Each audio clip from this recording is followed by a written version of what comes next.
So eto na nga mga kachika, akala natin simpleng usapang budget lang, pero biglang lumaki ang eksena, ang preliminary probe kay VP Sara Duterte, ngayon ang isa sa pinakamainit at pinakamaingat na binabantayang political story sa bansa. Base sa mga lumabas na ulat, noong February 2, 2026, isang koalisyon ng civil society groups at ng Makabayan Bloc ang muling nagsumite ng impeachment complaints laban kay Vice President Sara Duterte.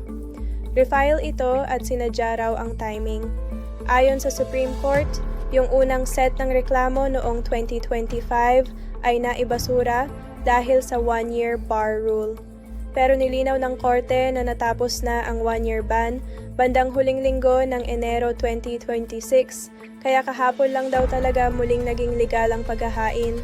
5 articles of impeachment ang isinumit, kabilang ang graft, bribery, at betrayal of public trust, lahat base sa mga dokumentong sinasala pa lang ngayon ng Kamara.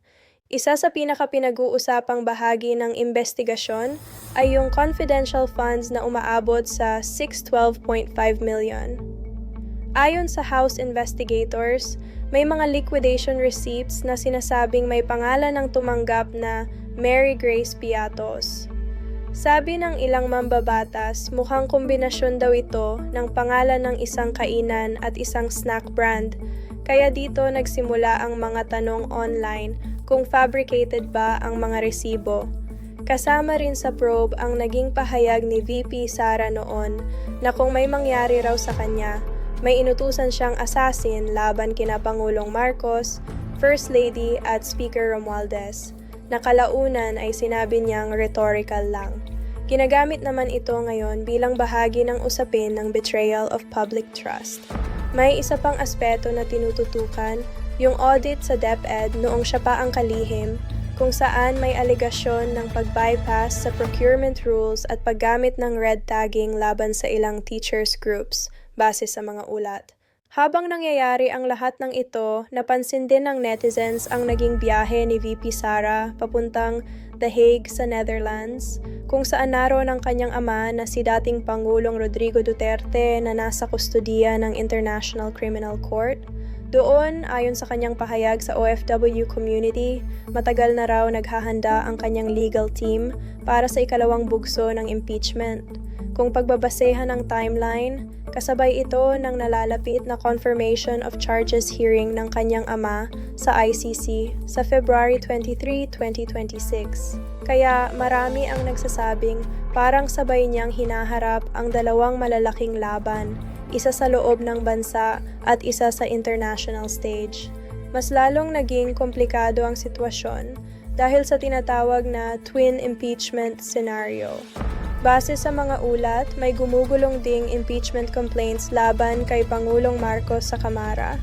Ang nakikita ng publiko, magkabilang kampo, ang pro-Marcos at ang Davao Bloc na kaalyado ni Duterte ay nagtutulakan ng kani-kanilang kaso.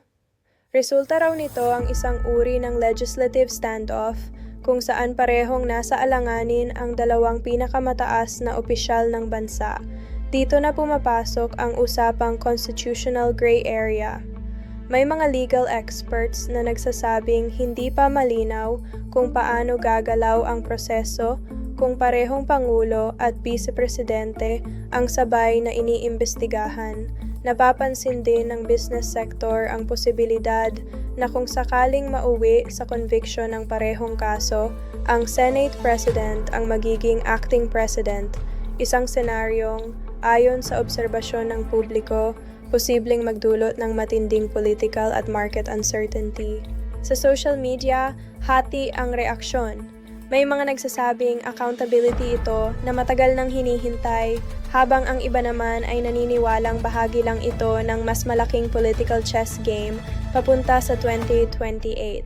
May ilan ding nagtatanong kung coincidence lang ba ang timing ng mga hakbang na ito o kung may mas malalim na estratehiyang gumagalaw sa likod ng mga headline. Kung susumahin, maaaring ganito ang nakikita ng publiko. Hindi lang ito usapin ng legalidad, kundi ng kapangyarihan, timing, at kung sino ang mauunang umatras sa banggaan ng mga institusyon.